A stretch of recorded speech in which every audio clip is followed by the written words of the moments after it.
방위비 5배를 내라. 미국이 칼을 빼들었습니다. 주한미군 철수까지 협박했죠. 하지만 한국은 협상 테이블에 나가지 않았습니다. 대신 꺼내든 카드에 펜타곤이 얼어붙었습니다. 3주 만에 미국 무기 시장 835억 달러가 한국으로 넘어갔고 동맹국들은 하나둘 등을 돌렸습니다. 그리고 워싱턴에 도착한 한국 국방부 관계자가 내민 A4 한 장, 그 안에 적힌 세 줄이 미국을 완전히 뒤집어 놓았습니다. 그 충격적인 전말을 지금 공개합니다. 시작하기 전 구독과 좋아요, 그리고 대한민국 파이팅 댓글로 한국을 응원해주세요. 펜타곤 지하 4층 전략상황실 복도에서 제 심장이 미친 듯이 뛰고 있었습니다.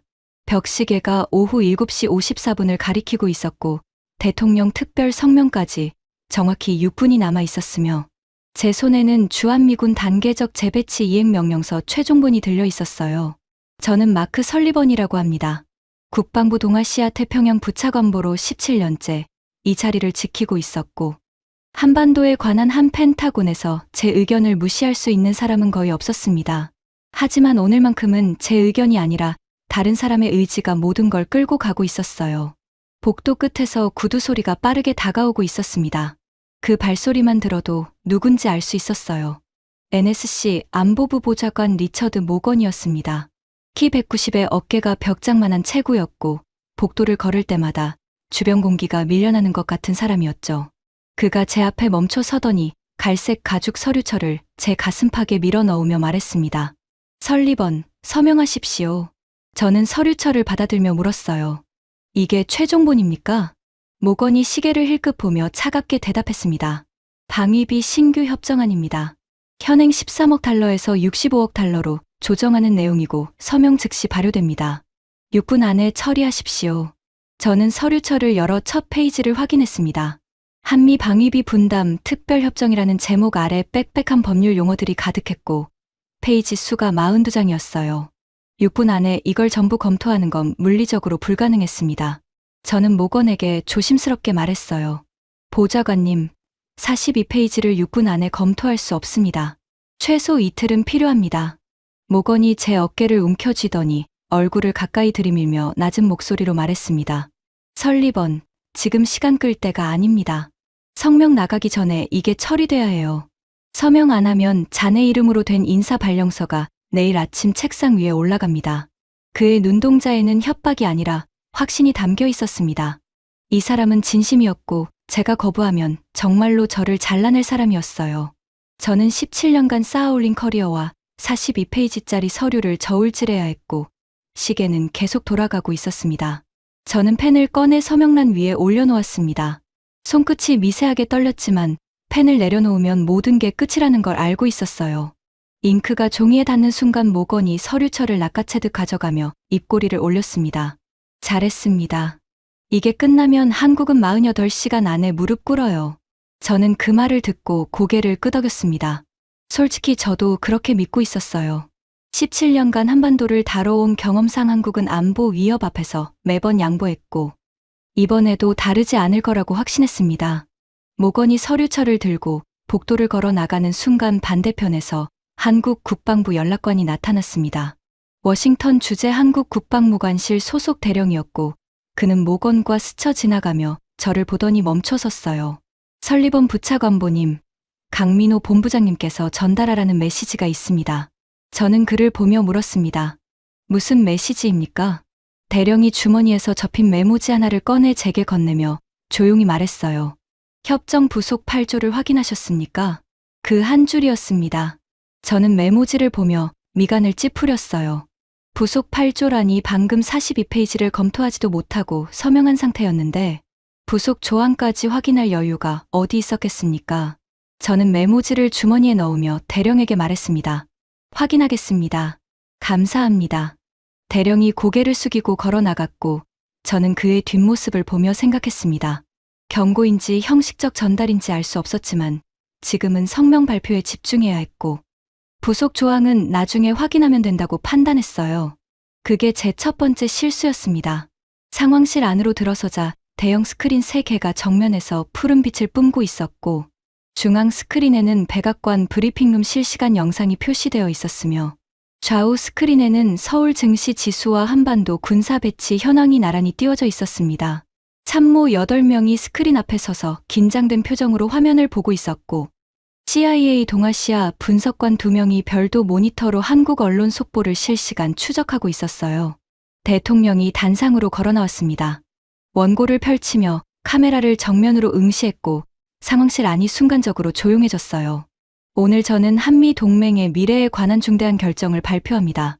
주한미군 전력 재배치를 단계적으로 실행하며 동시에 방위비 분담금을 현실에 맞게 조정할 것을 한국 정부에 공식 요청합니다. 상황실 안에서 누군가 숨을 들이켰고 스크린 속 기자석에서 플래시가 터지기 시작했습니다. 저는 팔짱을 낀 채 화면을 보며 예상대로라고 생각했어요. 이 성명은 2주 전부터 준비됐고 모건이 설계한 시나리오의 첫 단추가 끼워진 거였습니다. CIA 분석관이 제 옆으로 다가와 조용히 말했어요.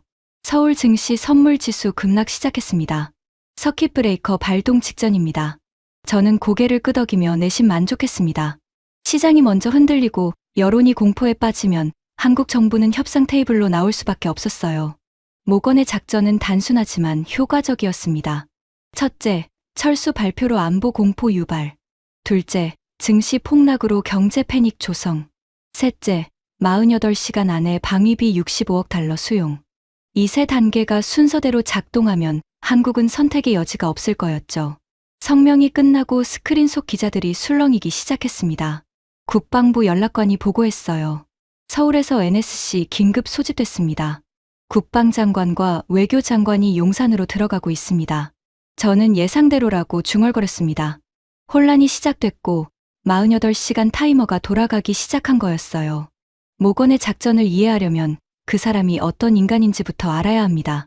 리처드 모건은 월스트리트 출신이었습니다. 투자은행에서 15년간 인수합병을 전문으로 했고 상대 기업의 약점을 파고들어 헐값에 사들이는 걸 업으로 삼았던 사람이에요. 정치에 입문한 건 돈 때문이 아니라 권력 때문이었고 NSC 안보부 보좌관 자리에 오른 뒤로는 동맹국을 거래 상대로 보기 시작했습니다. 제가 처음으로 모건의 본색을 본 건 부임 직후 열린 동아시아 전략회의에서였어요. 회의실에는 국방부와 국무부 고위 관료 12명이 모여 있었고 모건이 스크린에 한미 방위비 분담 현황 그래프를 띄우며 말했습니다.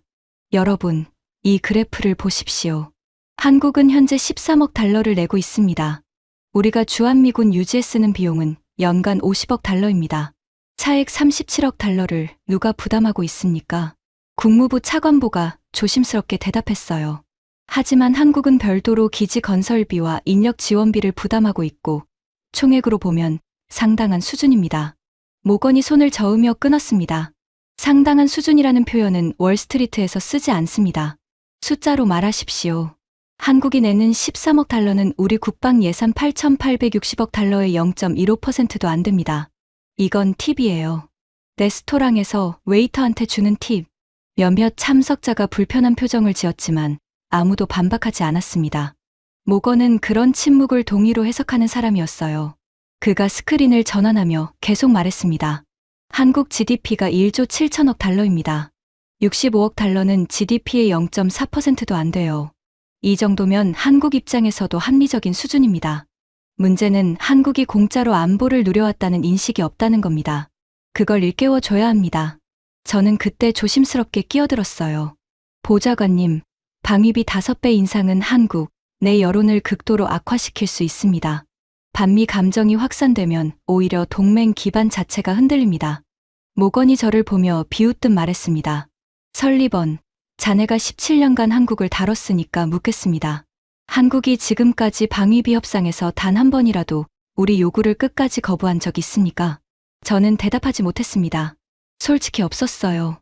한국은 매번 처음에는 강하게 반발했지만 결국 일정 수준에서 양보했고 협상은 미국의 의도대로 마무리됐습니다. 모건이 제 침묵을 확인하더니 회의실 전체를 둘러보며 선언하듯 말했어요. 한국은 겁쟁이입니다. 북한 카드를 흔들면 지갑을 열어요. 주한미군 철수를 언급하면 청와대가 발칵 뒤집히죠. 17년간 단 한 번도 예외가 없었습니다. 이번에도 마찬가지일 겁니다. 그날 회의가 끝난 뒤 모건이 복도에서 국방부 차관과 걸으며 한 말을 저는 우연히 들었습니다. 그리고 그 말이 지금까지 제 머릿속에 박혀 있어요. 한국은 동아시아의 ATM이야. 비밀번호만 알면 돈이 나오는 기계라고. 비밀번호가 뭔지 알아? 주한미군 철수 네 글자야. 그가 웃으며 차관의 어깨를 쳤고 차관도 따라 웃었습니다.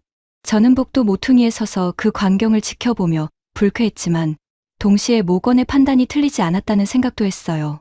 17년간 제가 본 한국은 실제로 그랬으니까요. 모건의 작전은 3주에 걸쳐 설계됐습니다. 코드명은 퍼시픽 레버리지였고 핵심 골자는 이랬어요. 1단계로 주한미군 단계적 철수를 공식 발표해서 한국 내 안보 공포를 극대화합니다. 2단계로 48시간 안에 방위비 65억 달러 수용을 요구합니다. 3단계로 한국이 수용하면 철수를 철회하고 승리를 선언합니다. 모건은 이 작전이 실패할 가능성을 단 3%로 잡았습니다. 나머지 97%는 성공 시나리오였고 그 97%의 근거는 명확했어요. 한국의 대북 억제력은 주한미군 28,500명에 절대적으로 의존하고 있었고 미군이 빠지면 북한과 중국을 동시에 상대해야 하는 상황이 됩니다. 어떤 정부도 그 리스크를 감수하지 않을 거였어요. 저도 그 분석에 동의했습니다. 한국 국방비가 연 480억 달러로 세계 9위 수준이었지만 독자적으로 한반도 전역을 방어하기에는 부족했고 특히 확장 억제력, 그러니까 해구사는 미국 없이는 불가능했어요. 모건의 계산은 틀리지 않았습니다. 적어도 그때까지는요. 성명 발표 뒤 저는 상황실에서 한국의 반응을 실시간으로 모니터링하고 있었습니다. 모건의 시나리오대로라면 지금쯤 서울이 아수라장이어야 했어요. 증시 폭락, 여론 공포, 정보 혼란, 그리고 48시간 안에 협상 테이블로 나오는 순서였습니다. 처음 20분은 예상대로 흘러갔어요. 서울 증시 선물지수가 급락했고 외신들이 일제히 속보를 쏟아냈으며 한국 포털 사이트 실시간 검색어 1위부터 10위까지 전부 주한미군 관련 단어로 도배됐습니다. CIA 분석관이 모니터를 보며 보고했어요. 서울 증시 코스피 선물 6.8% 하락했고 서킷 브레이커 1단계 발동됐습니다. 환율도 달러당 45원 급등했습니다. 저는 고개를 끄덕이며 만족했습니다. 공포가 시장을 잡아먹기 시작했고 이 속도면 내일 아침까지 한국 정부가 움직일 거였어요. 하지만 30분이 지나자 뭔가 이상했습니다. 스크린 우측 상단에 긴급 표시가 떴고 한국 공군 전투기 긴급 출격이라는 자막이 나타났어요. 참모 한 명이 즉시 해당 화면을 확대했고 보고가 이어졌습니다. 대구 기지에서 F-35A 12대 출격 확인됐고 동해 상공 전투촉에 임무 투입됐습니다. 동시에 광주 기지에서 KF-21 8대도 출격했습니다. 저는 그 보고를 듣고 미간을 찌푸렸습니다. 출격이라니 성명 발표 30분 만에 전투기 20대를 띄운 거였어요. 이건 긴급 대응이 아니었습니다.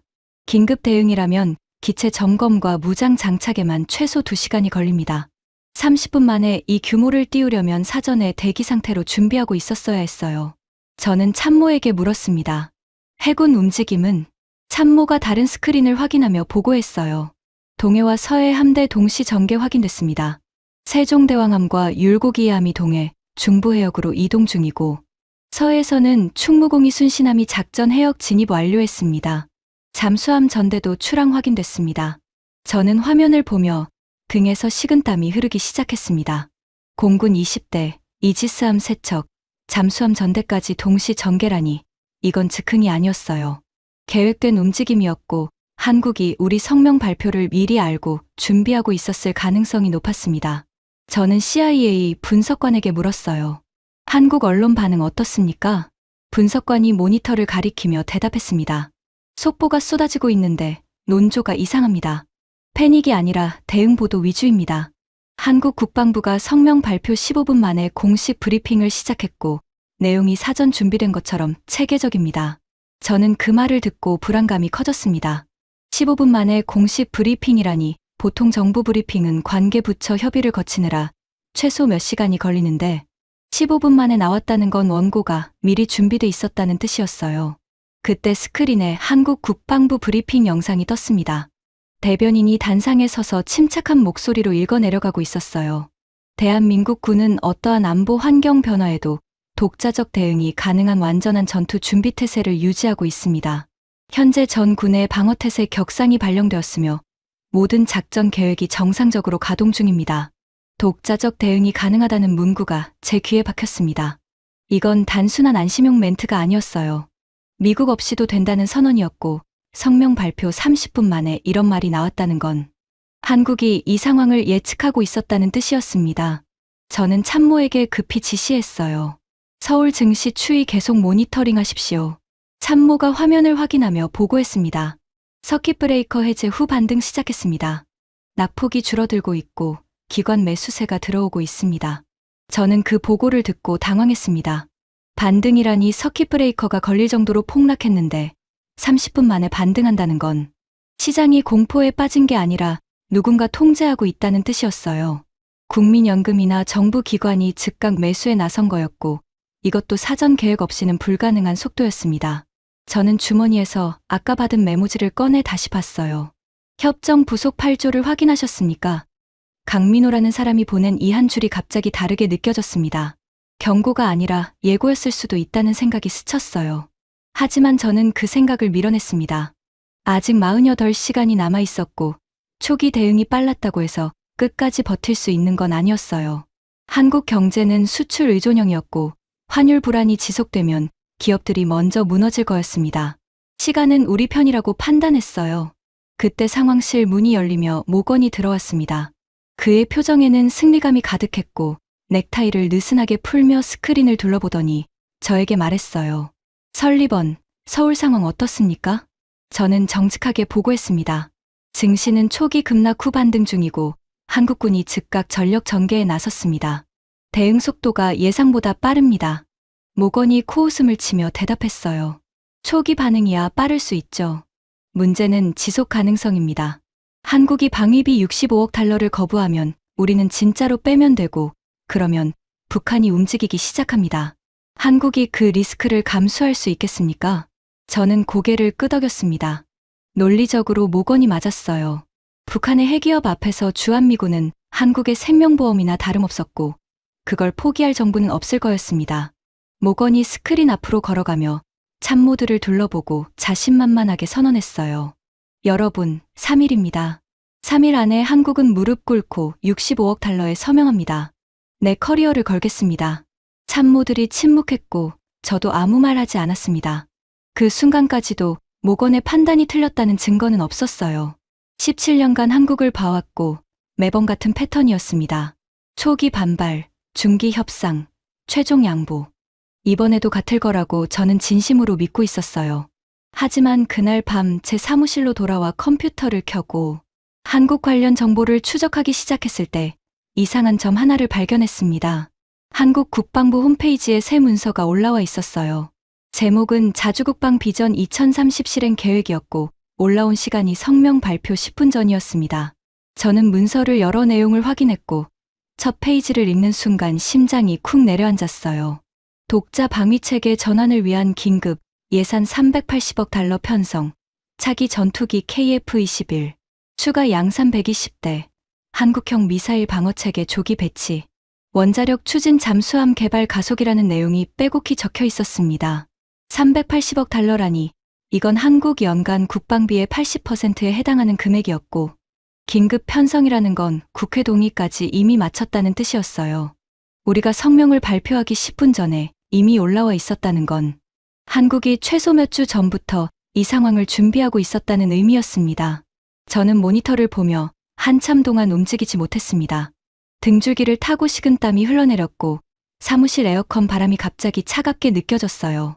뭔가 잘못됐다는 느낌이 처음으로 들었지만 동시에 아직 초기 단계라고 스스로를 설득했습니다. 한국이 아무리 준비했어도 주한미군 없이 북한 핵을 막을 수는 없어요. 그게 우리의 최종 카드이고 이 카드는 절대로 무력화될 수 없다고 저는 확신하고 있었습니다. 제 인생에서 가장 큰 오판이었습니다.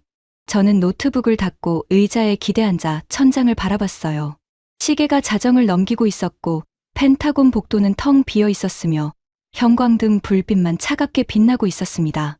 내일이면 한국의 두 번째 반응이 나올 거였고 모건의 48시간 타이머는 이미 절반이 지나가고 있었어요. 저는 주머니에서 메모지를 다시 꺼내봤습니다. 협정 부속 8조를 확인하셨습니까? 그 한 줄이 눈앞에서 계속 맴돌았지만 저는 다시 접어서 주머니에 넣었어요. 내일 확인하면 된다고 생각했고 지금은 잠을 자야 했습니다. 하지만 잠은 오지 않았고 그 한 줄이 새벽까지 제 머릿속을 떠나지 않았습니다. 나중에 알게 됐지만 그 메모지를 그날 밤 바로 확인했더라면 모든 게 달라졌을 거였어요. 48시간 타이머가 0에 도달했을 때 무릎을 꿇은 건 한국이 아니었습니다. 성명 발표 3일째 아침이었습니다. 저는 펜타곤 제 사무실에서 한국 국방부에 보낸 협상 일정 조율 요청서의 회신을 기다리고 있었고 컴퓨터 화면에는 새벽부터 들어온 메일 47통이 쌓여 있었으며 전부 한국 관련 상황 보고서였어요. 48시간은 이미 지났습니다. 모건이 장담했던 마감 시한이 넘어갔고 한국 정부는 공식적으로 어떤 답변도 보내오지 않았어요. 침묵이었습니다. 완벽한 침묵. 저는 한국 국방부 국제협력관실에 3차례 공식 서한을 보냈고 3번 다 동일한 답변이 돌아왔습니다.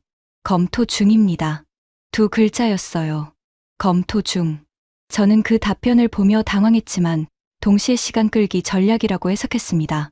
한국이 내부 의견을 조율하는 중이고 곧 협상 테이블로 나올 거라고 판단했어요. 하지만 모건은 다르게 반응했습니다. 그날 오전 9시에 모건이 제 사무실 문을 발로 차듯 열며 들어왔고 얼굴이 불그락푸르락한 상태였어요. 손에는 구겨진 서류 뭉치가 들려 있었고 그걸 제 책상 위에 내던지며 소리쳤습니다. 설리번, 감히 한국이 미국을 기다리게 합니까? 저는 서류를 펴보며 조심스럽게 대답했어요. 한국 측은 검토 중이라고 회신했습니다. 아직 협상 거부는 아닙니다. 모건이 주먹으로 책상을 내리치며 말했습니다. 검토 중이라는 건 거부보다 더 모욕적입니다. 우리가 뭡니까? 세계 최강국입니다. 한국 같은 나라가 우리한테 검토 중이라고 답변을 보내요. 모건의 얼굴 근육이 경련하듯 떨리고 있었고 목에 핏줄이 튀어나와 있었으며 저는 그를 17년 동안 봤지만 이렇게까지 격앙된 건 처음이었어요. 아니, 모건을 본 건 부임 후 6개월밖에 안 됐지만 이 정도 분노는 처음 목격했습니다. 모건이 숨을 고르더니 차갑게 말했어요. 압박 수위를 올립니다. 주한미군 기지 폐쇄 일정을 공개하십시오. 용산, 평택, 오산, 군산 순서로 6개월 안에 완전 철수한다는 일정표를 언론에 흘리십시오. 저는 그 지시를 듣고 긴장했습니다. 기지 폐쇄 일정 공개라니 이건 협박의 수위를 넘어서는 거였고 실제 이행을 전제로 하는 움직임이었어요. 저는 조심스럽게 반론했습니다. 보좌관님, 기지 폐쇄 일정까지 공개하면 한국 여론이 반미로 완전히 돌아설 수 있습니다. 오히려 역효과가 날 수 있어요. 모건이 저를 노려보며 단호하게 말했습니다. 역효과는 한국이 걱정할 일입니다. 설리번, 자네는 지시대로 하면 돼요. 한국이 3일째 검토 중이라고 장난치는 동안 우리가 물러나 있으면 그때야말로 동맹 전체가 우리를 우습게 봅니다. 저는 더 이상 반박하지 않았습니다. 모건의 지시는 사실상 명령이었고 거부하면 제 자리가 날아갈 거였어요. 저는 기지 폐쇄 일정 초안을 작성하기 시작했고 그날 오후에 주요 언론사 기자 3명에게 비공식적으로 전달했습니다. 다음 날 아침 모든 주요 매체가 일제히 보도했어요. 주한미군 4대 기지 6개월 내 완전 폐쇄 검토라는 제목이 화면을 뒤덮었고 서울발 뉴스는 한국 정치권 발칵이라는 자막과 함께 쏟아졌습니다. 저는 이번에는 효과가 있을 거라고 기대했습니다. 기지 폐쇄까지 나왔으니 한국 정부가 더 이상 버틸 명분이 없어질 거라고 판단했어요. 하지만 5일째 아침, 제 예상을 완전히 뒤엎는 일이 벌어졌습니다. 한국 국방부가 긴급 기자회견을 열었고 국방부 장관이 직접 단상에 섰습니다. 저는 사무실 모니터로 생중계를 시청했고 장관의 첫마디에 등골이 서늘해졌어요. 대한민국은 방위비 협상에 참여하지 않기로 결정했습니다. 동시에 독자 방위 태세 전환을 위한 특별 예산 380억 달러를 긴급 편성하며 국회 동의를 완료했습니다. 저는 모니터를 보며 얼어붙었습니다. 협상 불참이라니 검토 중이라는 답변이 시간 끌기가 아니라 거부, 준비 기간이었다는 뜻이었어요. 한국은 처음부터 협상할 생각이 없었고 5일 동안 독자 방위 예산 편성과 국회 동의를 마친 거였습니다. 장관이 계속 발표했어요. 자주국방 비전 2030에 따라 다음 사항을 즉시 실행합니다. 첫째, KF-21 전투기 추가 양산 120대. 둘째, 한국형 미사일 방어체계 천궁3 전국 배치. 셋째, 원자력 추진 잠수함 건조 착수. 넷째, 우주 기반 조기 경보 위성 3기 발사. 총 투자 규모 380억 달러이며 향후 5년간 단계적으로 집행합니다. 제 손이 떨리기 시작했습니다. 380억 달러라니 이건 모건이 요구한 65억 달러의 거의 6배였고 한국은 그 돈을 미국에 내는 대신 자국 방위력 강화에 쏟아붓겠다는 선언이었어요. 경제적으로 따지면 미국이 매년 65억 달러를 받는 것보다 한국이 독자적으로 380억 달러를 쓰는 게 한국에게 훨씬 유리한 투자였습니다. 방위비는 미국에 넘기면 끝이지만 독자 방위 투자는 기술과 일자리와 산업으로 돌아오니까요. 저는 즉시 모건에게 전화를 걸었고 그가 받았습니다. 보좌관님, 한국이 협상 불참을 공식 발표했습니다. 독자 방위 예산 380억 달러를 편성했습니다. 모건이 3초간 침묵하다가 비웃듯 대답했어요. 허세입니다. 380억 달러를 어디서 끌어옵니까? 한국 경제가 그 부담을 견딜 수 없어요. 이주면 철회합니다. 압박 유지하십시오. 저는 전화를 끊고 모니터를 다시 봤습니다. 브리핑이 끝난 뒤 서울 증시 반응이 나타나고 있었어요. 놀랍게도 코스피가 상승하고 있었습니다. 방산주가 일제히 상한가를 기록했고 한화에어로스페이스, 현대로템, LI진엑스원이 동반 급등했으며 외국인 투자자들이 한국 방산주를 대량 매수하기 시작했어요. 시장은 한국의 독자 방위 선언을 위기가 아니라 기회로 해석하고 있었습니다. 이건 모건의 시나리오에 없던 반응이었어요. 독자 방위 선언 나흘 후 저는 펜타곤 3층 국제군사협력실에서 CIA 동아시아 국장 로버트 맥과이어와 마주 앉아 있었고 그가 태블릿을 건네며 조용히 말했습니다. 설리번, 이거 보십시오. 어제 밤 입수된 정보입니다. 저는 태블릿 화면을 받고 숨이 막혔습니다. 화면에는 폴란드 국방부 공식 문서가 표시되어 있었고 제목은 차기 주력 전차 및 자주포 도입 최종 결정이었어요. 내용을 읽어 내려가는 순간 제 손에서 태블릿을 떨어뜨릴 뻔했습니다. 폴란드 정부는 기존 미국 M1A 에이브람스 전차 도입 계획을 전면 백지화하고 한국산 K2 전차 480대와 K9 자주포 672문을 도입하기로 최종 결정했습니다. 계약 규모는 총 280억 달러이며 1차 물량은 계약 체결 후 18개월 내에 인도 예정입니다. 280억 달러라니 이건 단일 방산 계약으로는 역대 최대 규모에 가까웠고 원래 미국 무기를 사기로 했던 물량이 통째로 한국으로 넘어간 거였어요. 저는 맥과이어에게 물었습니다. 왜 전환했습니까? 에이브람스 도입이 거의 확정 단계였는데요. 맥과이어가 태블릿을 조작하며 폴란드 국방장관의 비공개 발언 기록을 보여줬어요. 한국 무기는 미국 무기 대비 성능이 동등하거나 우수하면서 가격은 40% 저렴합니다. 납기도 미국이 36개월 걸리는 걸 한국은 12개월에 맞춰줍니다. 우리가 왜 더 비싸고 더 늦게 오는 무기를 사야 합니까? 저는 그 발언을 읽으며 가슴이 답답해졌습니다. 40% 저렴하고 납기가 3배 빠르다니 이건 가격 경쟁이 아니라 차원이 다른 이야기였어요. 미국 방산업체들이 관료적 절차와 의회 승인 과정 때문에 납기가 늘어지는 동안 한국은 실물을 찍어서 보내고 있었습니다. 저는 맥과이어에게 물었어요. 이게 한국의 주한미군 사태와 관련이 있습니까? 맥과이어가 고개를 끄덕이며 대답했습니다. 직접적으로 연결됩니다.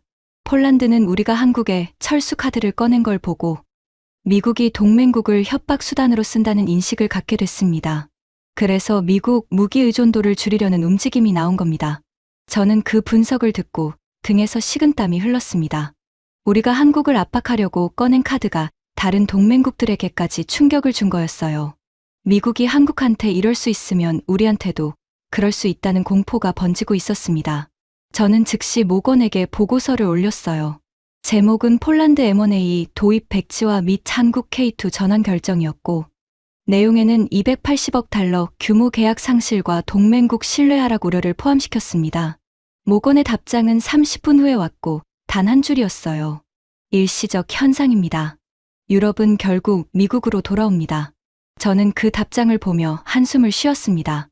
모건은 여전히 현실을 인정하지 않고 있었어요. 폴란드 계약 소식이 전해진 바로 다음 날 더 큰 충격이 왔습니다. 저는 사무실에서 아침 브리핑 자료를 정리하고 있었고 커피잔을 들어 올리는 순간 CIA에서 긴급 보고가 들어왔어요. 맥과이어가 직접 전화를 걸어왔고 목소리가 긴장되어 있었습니다. 설리번, 사우디에서 큰 거 터졌습니다. 지금 즉시 확인하십시오.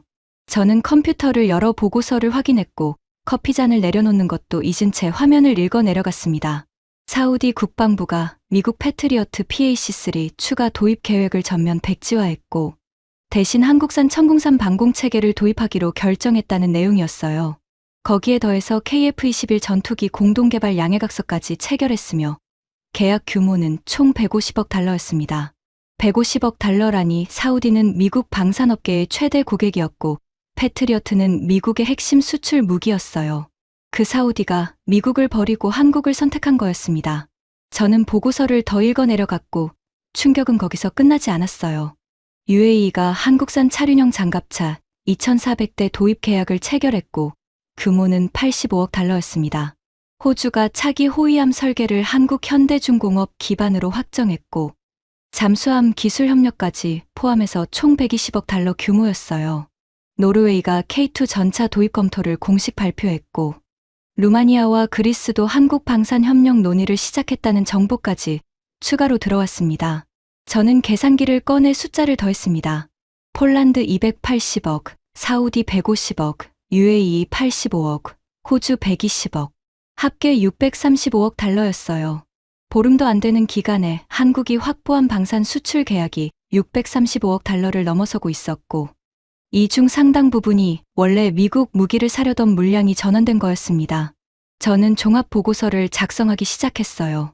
제목을 한국 방산 수출 급증 및 미국 무기 시장 점유율 감소 분석으로 입력했고 핵심 문장을 적었습니다.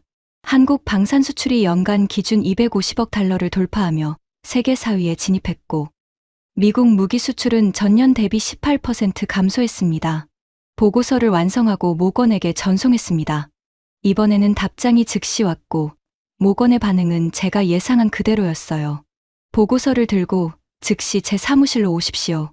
저는 보고서 출력본을 들고 NSC 사무실로 향했습니다. 모건의 방 앞에 도착하자 안에서 뭔가 부딪히는 소리가 들렸고 문을 열자 모건이 책상 위 서류를 바닥에 쓸어 던지고 있었어요. 바닥에 종이가 흩어져 있었고 모건의 얼굴은 벌겋게 달아올라 있었습니다. 모건이 저를 보며 제 손에 든 보고서를 가리키며 소리쳤어요. 이딴 패배주의 보고서 다시는 올리지 마십시오. 저는 보고서를 책상 위에 조용히 내려놓으며 대답했습니다. 사실에 기반한 분석입니다. 폴란드, 사우디, UAE, 호주 전부 확인된 계약입니다. 모건이 보고서를 집어들더니 반으로 찢으며 말했어요. 사실이 중요한 게 아닙니다. 방향이 중요합니다. 지금 우리가 약해 보이면 끝이에요. 한국이 방산 수출을 늘렸다고? 그러면 우리도 제재로 막으면 됩니다. 한국산 무기에 미국 부품이 얼마나 들어가는지 알아요? 엔진, 레이더, 항전 장비 전부 우리 기술이에요. 수출 승인 안 내주면 한국은 비행기도 못 팝니다. 저는 그 말을 듣고 논리적으로 일리가 있다고 생각했습니다.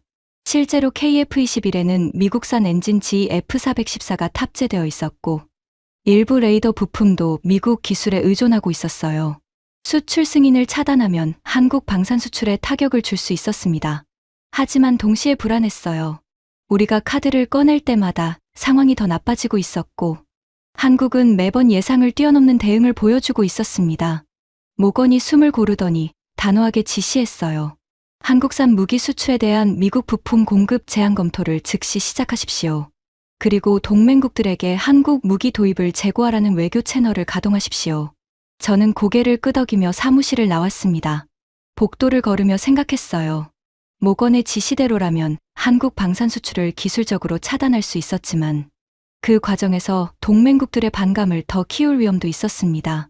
부품 공급 제한 검토를 시작한 다음 날 저는 법무실로 호출됐습니다. 국방부 수석 법무관 캐서린 로이드가 회의실에서 기다리고 있었고 그녀의 앞에는 두꺼운 서류철이 펼쳐져 있었어요. 제가 6분 만에 서명했던 바로 그 방위비 협정문이었습니다.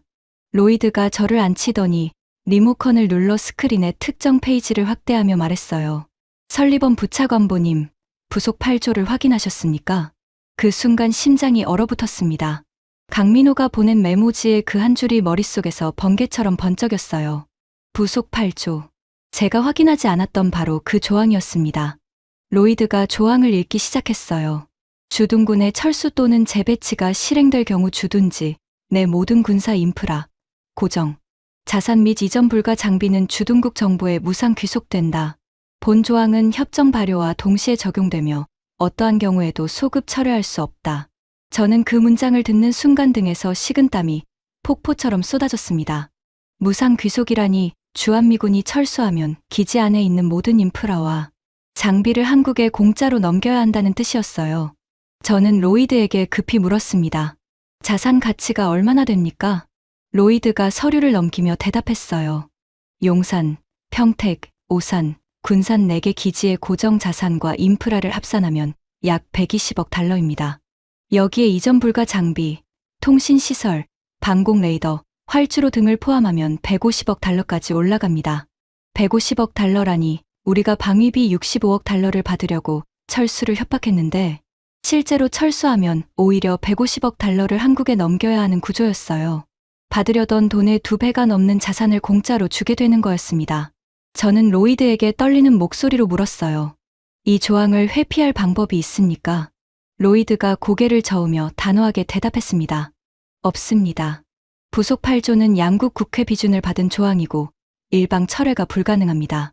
설리번 부차관보님, 이 조항은 원래 한미 양측이 합의한 안전장치였습니다. 철수를 경솔하게 결정하지 못하도록 하는 브레이크 역할이었는데 지금 우리가 스스로 그 브레이크를 밟으면서 동시에 악셀을 밟고 있는 겁니다. 저는 의자에 주저앉으며 생각했습니다. 강민호가 첫날 보낸 메모지가 지금에서야 완전히 이해됐어요. 부속 8조를 확인하셨습니까? 그건 경고가 아니었습니다. 우리가 이미 함정에 빠졌다는 알림이었어요. 철수를 발표한 순간 부속 8조가 자동 발동됐고 우리는 철수를 강행하면 150억 달러를 잃고 철회하면 체면을 잃는 진퇴양난에 빠진 거였습니다. 저는 즉시 모건에게 보고했어요. 모건의 반응은 예상대로였습니다. 모건이 책상을 내리치며 소리쳤어요. 그딴 조항 무시하면 됩니다. 힘이 법이에요. 우리가 세계 최강국인데 종이 쪼가리 하나에 묶일 이유가 없습니다. 로이드가 화상으로 연결되어 차분하게 반박했어요. 보좌관님, 이건 양국 국회가 비준한 조약입니다. 무시하면 국제법 위반이고 다른 동맹국과의 모든 주둔 협정에도 영향을 미칩니다. 일본, 독일, 이탈리아 주둔군 협정까지 흔들릴 수 있습니다. 모건이 화면을 노려보며 말했어요. 그러면 어떻게 하라는 겁니까? 철수도 못하고 철회도 못하고? 로이드가 침착하게 대답했습니다. 현재 가장 현실적인 옵션은 한국과 재협상을 통해 부속 8조를 수정하는 겁니다. 하지만 한국이 협상 테이블에 나와야 가능합니다. 모건이 비웃으며 말했어요. 한국이 협상 거부한다며? 그럼 끌어내야죠. 설리번, 추가 압박 방안 준비하십시오. 저는 고개를 끄덕이며 화상회의를 끊었습니다. 사무실로 돌아와 의자에 앉아 천장을 보며 생각했어요. 추가 압박이라니 지금까지 압박할 때마다 상황이 악화됐고 한국은 매번 더 강하게 돌아왔으며 이제는 법적으로까지 우리가 묶여 있었습니다. 부속 8조 발견 이틀 후 예상치 못한 곳에서 전화가 왔습니다. 일본 방위성이 비공식 채널로 긴급 메시지를 보내왔고 내용은 저를 더욱 불안하게 만들었어요. CIA 맥과이어가 직접 가져온 그 메시지의 핵심은 이랬습니다. 한국의 독자방위 체계가 완성될 경우 동아시아 군사 균형에 중대한 변화가 발생합니다. 미국의 주한미군 철수 결정 재고를 강력히 요청합니다. 저는 맥과이어에게 물었어요.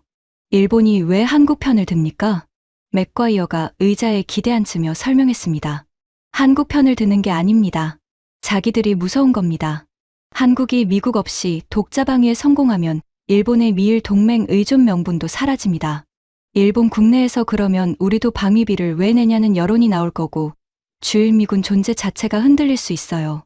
저는 그 분석을 듣고 소름이 돋았습니다. 우리가 한국을 압박하려고 꺼낸 카드가 일본까지 흔들고 있었어요. 한국 하나를 치려다가 동아시아 동맹 구조 전체가 흔들리는 거였습니다. 맥과이어가 태블릿을 꺼내 추가 정보를 보여주며 계속 말했어요. 그리고 이게 더 심각합니다. 일본이 한국 방산 기술 협력을 타진하기 시작했습니다. 미쓰비시중공업이 한국 하나에어로스페이스에 비공식 협촉했고 KF-21 엔진 공동 개발을 제안했다는 정보가 들어왔습니다. 저는 화면을 보며 말문이 막혔습니다. 일본이 한국과 방산 협력이라니 역사적 갈등 때문에 군사 분야에서는 절대 손잡지 않을 거라고 봤던 두 나라가 미국 때문에 오히려 가까워지고 있었어요. 저는 맥과이어에게 물었습니다. 나토 반응은 어떻습니까? 맥과이어가 고개를 끄덕이며 대답했어요. 나토 사무총장이 비공식 성명을 냈습니다. 동아시아 안보 구조 변화가 유럽 안보에도 파급 효과를 미칠 수 있다는 우려를 표명했고, 특히 폴란드의 한국 무기 도입이 나토 내 무기 표준화에 영향을 준다는 지적이 나왔습니다. 저는 종합 상황을 정리하기 시작했어요. 한국 방산 수출 폭증, 미국 무기 시장 잠식, 동맹국 이탈, 일본의 한국 접근, 나토 우려까지. 모건의 퍼시픽 레버리지 작전이 만든 연쇄 반응이 전 세계로 확산되고 있었고, 통제 범위를 완전히 벗어나고 있었습니다. 저는 보고서를 작성해 국방장관실에 직접 보고를 올렸어요. 제목은 퍼시픽 레버리지 작전 부작용 및 전략 재검토 필요성이었고, 핵심 내용은 즉각적인 전략 수정 없이는 미국 방산산업과 동맹, 구조의 회복, 불가능한 손상이 발생할 수 있다는 경고였습니다. 국방장관실 답변은 하루 뒤에 왔고, 내용은 짧았어요. NSC 보좌관과 협의 후 결정하겠습니다. 사실상 모건에게 공을 넘긴 거였고, 저는 그 답변을 보며 절망했습니다. 모건은 여전히 작전을 밀어붙이고 있었고, 장관실도 모건의 눈치를 보고 있었어요. 그날 밤 저는 사무실에서 야근하며 한국 관련 데이터를 추적하고 있었습니다. 자정이 넘어가고 있었고, 펜타곤 복도는 텅 비어 있었으며 형광등 불빛만 차갑게 빛나고 있었어요. 컴퓨터 화면에 새로운 속보가 떴습니다. 한국 국방과학연구소가 독자 개발 항공기 엔진 시험 가동에 성공했다는 뉴스였어요. KF-21에 탑재할 국산 엔진의 지상 시험이 완료됐고, 추력이 미국산 GE-F414와 동등한 수준이라는 내용이었습니다. 저는 모니터를 보며 손이 떨렸습니다. 국산 엔진이라니 모건이 마지막 카드로 꺼내려던 미국 부품 공급 차단이 효과를 잃게 되는 거였어요. 한국이 엔진까지 자체 개발하면 미국 부품 의존도가 사라지고, 수출 승인이라는 우리의 마지막 레버리지도 무력화되는 거였습니다. 저는 뉴스를 저장하고 의자에 기대 앉아 눈을 감았습니다. 펜타곤 에어컨 소리만 낮게 울리고 있었고, 복도에서 경비원의 발소리가 간간히 들렸어요. 17년간 한반도를 다뤄왔다고 자부했는데, 지금 벌어지는 일들은 제 경험의 범위를 완전히 벗어나 있었습니다. 한국은 우리가 예상했던 것처럼 겁에 질려 무릎 꿇는 대신 독자 방위를 선언했고, 방산 수출을 폭발적으로 늘렸으며 미국 부품 의존도까지 끊어내고 있었어요. 우리가 압박할수록 한국은 더 빠르게 독립하고 있었고, 그 과정에서 우리 동맹국들이 하나둘 한국 쪽으로 기울고 있었습니다. 저는 모건에게 마지막으로 한 번 더 전략 수정을 건의해야겠다고 결심했어요. 하지만 동시에 그가 받아들이지 않을 거라는 것도 알고 있었습니다. 모건은 자신이 틀렸다는 걸 인정하는 사람이 아니었고, 끝까지 밀어붙이는 게 그의 방식이었어요. 다음 날 아침 저는 모건의 사무실로 찾아갔습니다. 문을 노크하고 들어서자 모건이 전화통을 붙잡고 누군가와 격앙된 목소리로 대화하고 있었어요. 저는 문 앞에서 기다렸고, 모건이 전화를 끊더니 저를 보며 지친 표정으로 말했습니다. 로키드 마틴 CEO가 방금 전화했습니다. 폴란드 계약을 빼앗겨서 이사회가 날리고 의회에 로비를 시작했답니다. 저는 그 말을 듣고 상황이 모건에게도 압박으로 돌아오고 있다는 걸 느꼈어요. 방산업체들이 움직이기 시작하면 의회가 움직이고, 의회가 움직이면 백악관이 흔들립니다. 저는 조심스럽게 말했어요. 보좌관님, 전략을 재검토해야 합니다. 현재 진행 방향은 우리 방산산업에 직접적인 타격을 주고 있고, 동맹, 구조도 흔들리고 있습니다. 모건이 저를 노려보며 차갑게 물었어요. 설리번, 자네는 어느 편입니까? 저는 그 질문을 듣고 불쾌했지만 참으며 대답했습니다. 미국 편입니다. 그래서 말씀드리는 겁니다. 모건이 자리에서 일어나 창문 앞으로 걸어가며 등을 보이며 말했어요. 설리번, 한 가지만 기억하십시오. 미국이 물러서면 세계 질서가 무너집니다. 한국 하나한테 밀리면 중국이 보고 있고, 러시아가 보고 있고, 이란이 보고 있어요. 여기서 꺾이면 모든 게 끝입니다. 저는 그 말을 듣고 논리적으로는 이해했지만, 동시에 현실이 이미 그 논리를 넘어서고 있다는 것도 알고 있었어요. 모건은 자존심과 체면의 문제로 접근하고 있었지만, 실제로 벌어지고 있는 건 산업과 동맹의 구조적 재편이었습니다. 모건이 돌아서며 마지막으로 지시했어요. 강민호를 워싱턴으로 부르십시오. 재협상합니다. 우리 조건으로. 저는 고개를 끄덕이며 사무실을 나왔습니다. 복도를 걸으며 생각했어요. 우리 조건으로 재협상한다니 지금 우리에게 조건을 제시할 카드가 남아있기는 한 건지 저도 확신할 수 없었습니다. 한국 국방부에 공식 서한을 보내 강민호 본부장과의 협의를 요청했습니다. 답변은 이틀 뒤에 왔고 내용은 짧았어요. 강민호 본부장이 워싱턴을 방문합니다. 일정은 추후 통보하겠습니다. 추후 통보라니 우리가 요청한 협의인데 일정을 한국이 정하겠다는 거였어요.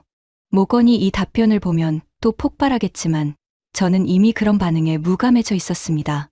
강민호가 워싱턴에 온다는 건 분명한 사실이었고 문제는 그가 무엇을 들고 올 것인가였어요.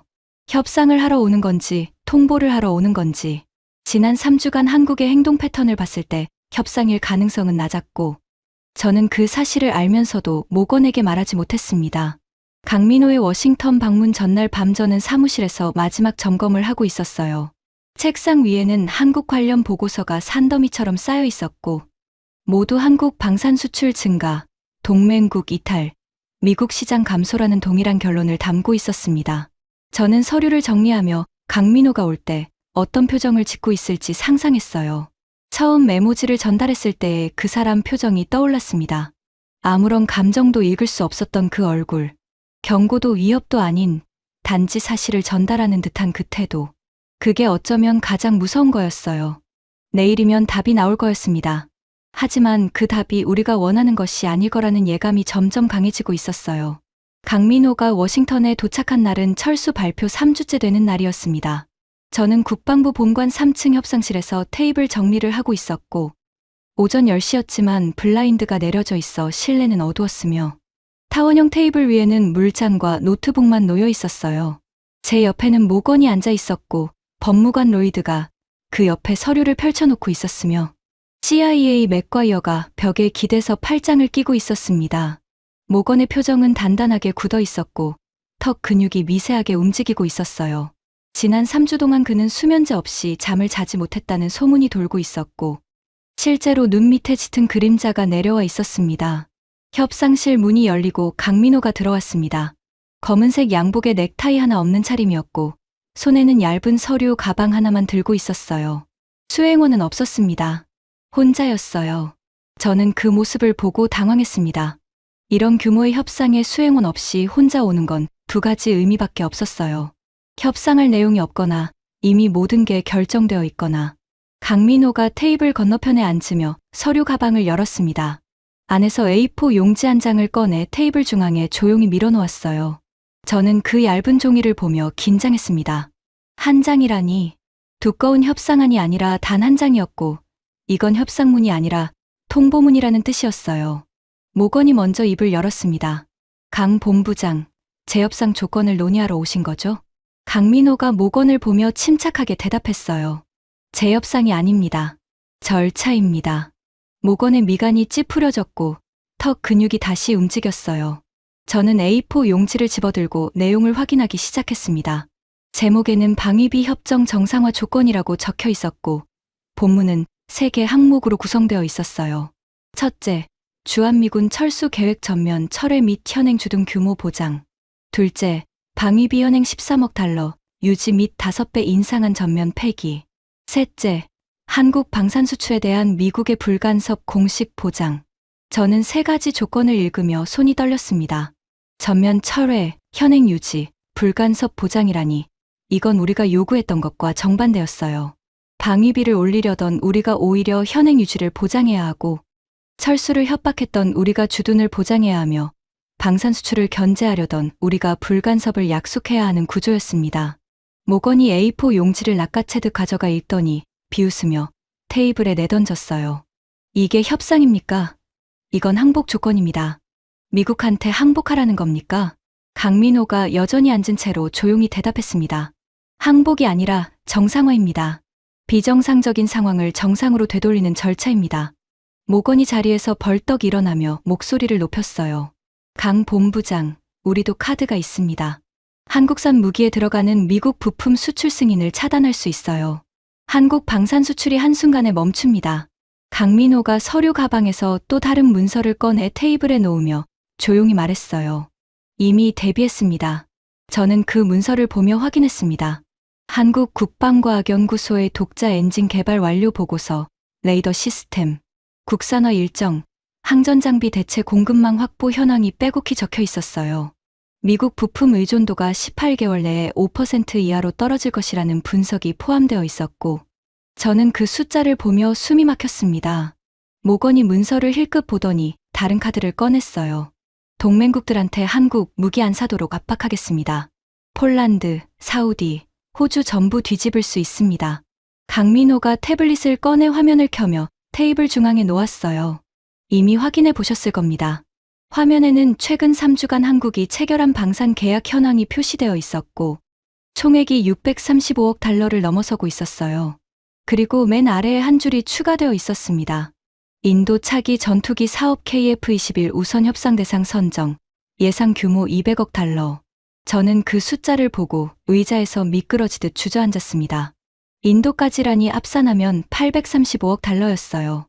미국이 연간 무기를 수출하는 총액이 약 2,380억 달러인데, 그중 835억 달러어치 시장을 한국이 3주 만에 가져간 거였습니다. 강민호가 태블릿을 가리키며 덧붙였어요. 동맹국들에 압박하시겠다고 했는데 이미 비공식 타진하셨죠. 결과가 어땠습니까? 모건이 입을 다물었습니다. 저는 그 반응을 보고 이해했어요. 실제로 모건이 폴란드와 사우디에 비공식으로 한국 무기 도입 재고를 요청했지만 두 나라 모두 거절했다는 보고를 저도 받았습니다. 폴란드는 자국 안보는 자국이 결정한다고 했고, 사우디는 아예 답변을 보내오지 않았어요. 모건이 주먹을 쥐며 말했어요. 시간을 주십시오. 내부 검토 후 답변하겠습니다. 강민호가 고개를 저으며 대답했습니다. 72시간 드리겠습니다. 모건이 테이블을 손바닥으로 치며 소리쳤어요. 72시간은 너무 짧습니다. 강민호가 침착하게 말했어요. 부속 8조에 의거한 절차 규정입니다. 철수가 진행 중인 상황에서 기지 자산 귀속 절차가 곧 시작되기 때문에 그 전에 결정하셔야 합니다. 부속 8조라는 말이 나오자 모건의 얼굴이 붉어졌어요. 로이드가 조심스럽게 끼어들며 말했습니다. 보좌관님, 부속 8조는 유효합니다. 72시간 후 답변이 없으면 기지 자산 귀속 절차가 자동 개시됩니다. 모건이 로이드를 노려보며 말했어요. 법적으로 막을 방법 없습니까? 로이드가 고개를 저으며 대답했습니다. 양국 국회 비준 조항이라 일방 차단 불가능합니다. 강민호가 자리에서 일어나며 서류 가방을 닫았어요. 그리고 테이블 위에 A4 용지를 가리키며 마지막으로 말했습니다. 3가지 조건 수용 여부만 답변해 주십시오. 모건이 급히 말했어요. 잠깐요. 부분 수용은 가능합니까? 예를 들어 철수 철회는 하되 방위비는 일부 조정하는 방식으로. 강민호가 문 앞에서 멈춰 서더니 돌아보며 조용히 대답했어요. 3가지 모두 필수 조건이고 부분 수용은 불가능합니다. 모건이 자리에서 일어나며 소리쳤어요. 강 본부장, 이건 동맹국이 할 짓이 아닙니다. 강민호가 모건을 정면으로 바라보며 말했어요. 그의 목소리는 한 톤도 올라가지 않았지만 회의실 전체가 조용해졌습니다. 동맹은 위협의 도구가 아닙니다. 그 한마디가 회의실 공기를 얼려버렸어요. 모건이 입을 벌렸다 다물었고 로이드가 고개를 숙였으며 맥과이어가 팔짱을 풀고 자세를 고쳤습니다. 저는 그 문장을 들으며 가슴이 뜨거워지는 걸 느꼈어요. 17년간 한반도를 다뤄오면서 한 번도 들어보지 못한 말이었고, 동시에 한 번쯤은 누군가 해야 했던 말이었습니다. 강민호가 문을 열고 나갔습니다. 발소리가 복도를 따라 멀어지고 문이 닫혔어요. 테이블 위에는 A4 한 장만 남아 있었고 3가지 조건이 형광등, 불빛 아래 선명하게 빛나고 있었습니다. 모건이 주먹으로 테이블을 내리치며 소리쳤어요. 이게 협상입니까? 이건 일방적 통보입니다. 로이드가 조심스럽게 대답했어요. 법적으로는 절차에 부합합니다. 모건이 로이드를 노려보다가 저를 보며 지시했어요. 설리번, 대응 방안 마련하십시오. 전면 제재도 포함해서. 저는 고개를 끄덕이며 회의실을 나왔습니다. 복도를 걸으며 생각했어요. 전면 제재라니 지금까지 모든 압박이 역효과를 냈는데 추가 제재가 효과를 낼 리 없었고 오히려 남은 동맹국마저 밀어내는 결과를 가져올 게 분명했어요. 72시간 타이머가 시작됐습니다. 그 72시간 동안 모건은 모든 방법을 동원했어요. 의회 로비, 동맹국 압박, 국방부 내부 결집, 하지만 결과는 전부 같았습니다. 로키드 마틴과 레이시온이 의회에 긴급 로비를 걸었고 내용은 모건의 예상과 정반대였어요. 방산업체들은 한국과의 관계를 악화시키지 말라고 요구했습니다. 한국이 미국 부품을 안 쓰기 시작하면 오히려 미국 방산업체 매출이 추가 하락한다는 논리였어요. 의회 군사위원회에서 긴급 청문회가 열렸고 모건이 설계한 퍼시픽 레버리지 작전이 공개적으로 도마에 올랐습니다. 야당 의원이 모건을 정면으로 비판했어요. 방위비 65억 달러를 받으려다가 방산 수출 835억 달러를 잃었습니다. 이건 전략이 아니라 자해 행위입니다. 모건은 청문회에서 변명을 시도했지만 숫자 앞에서 논리가 무너졌고 위원장이 작전 재검토를 공식 권고했어요. 72시간의 마지막 날 아침, 모건이 제 사무실로 찾아왔습니다. 처음으로 노크를 하고 들어왔어요. 그의 얼굴은 창백했고 눈 밑이 시커멓게 내려앉아 있었으며 넥타이가 비뚤어져 있었습니다. 모건이 제 앞에 앉더니 한참 동안 아무 말 하지 않았어요. 사무실 벽시계 소리만 째깍째깍 울리고 있었고 저는 그를 보며 기다렸습니다. 모건이 결국 입을 열었어요. 설리번, 조건 수용 건의서를 작성하십시오. 저는 그 말을 듣고 멈칫했습니다. 모건이 패배를 인정하는 건 처음 봤고 그 입에서 수용이라는 단어가 나올 줄은 정말 몰랐어요. 저는 조심스럽게 물었습니다. 3가지 전부 수용합니까? 모건이 눈을 감으며 고개를 끄덕였어요. 그리고 한마디 덧붙였습니다. 전면 제재 카드를 마지막에 한번 꺼내봅시다. 하나라도 깎을 수 있으면. 저는 그 말을 듣고 알겠다고 대답했지만 이미 결과를 알고 있었어요.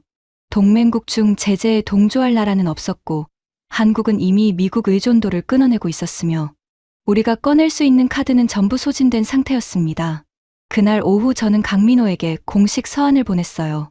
3가지 조건 전면 수용이라는 내용이었고 서한을 보내는 순간 제 손이 미세하게 떨렸습니다. 답장은 1시간 만에 왔고 내용은 짧았어요. 확인했습니다. 공식 서명은 내일 오전 진행하겠습니다. 그렇게 끝났습니다. 다음 날 서명식은 조용히 진행됐어요.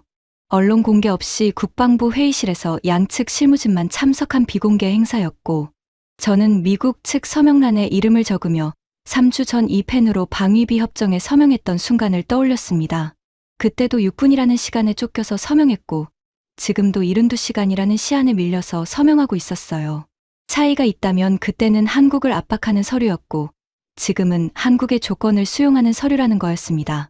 강민호가 서명을 마치고 자리에서 일어났어요. 저와 눈이 마주쳤고 그가 작게 고개를 숙이며 인사했습니다. 저도 고개를 숙였어요. 적대적인 분위기는 아니었습니다. 오히려 3주간의 긴장이 끝나고 양쪽 모두 안도하는 느낌이었어요. 강민호가 회의실을 나가기 전 저에게 다가와 조용히 말했습니다. 설리번 부차관보님, 한 가지만 말씀드려도 되겠습니까? 저는 고개를 끄덕였어요. 강민호가 저를 보며 말했습니다. 저희 아버지가 주한미군 카투사 출신이셨습니다. 미군과 함께 훈련하고 함께 근무하며 동맹이 무엇인지 몸으로 배우신 분이셨어요. 아버지는 돌아가시기 전까지 한미동맹을 자랑스러워하셨습니다. 저는 그 말을 들으며 가슴이 뜨거워졌어요. 강민호가 계속 말했습니다.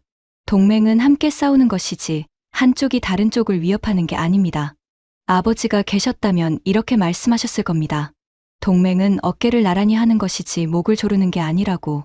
저는 대답하지 못했습니다. 목이 메었고 눈시울이 뜨거워졌어요. 강민호가 작게 미소 지으며 고개를 숙이고 회의실을 나갔습니다. 저는 빈 회의실에 홀로 앉아 한참 동안 움직이지 못했어요. 테이블 위에는 서명이 끝난 합의문만 놓여 있었고 형광등 불빛이 차갑게 내리쬐고 있었습니다. 17년이었습니다. 17년간 한반도를 다뤄오면서 저는 한국을 전략적 자산으로만 봤어요.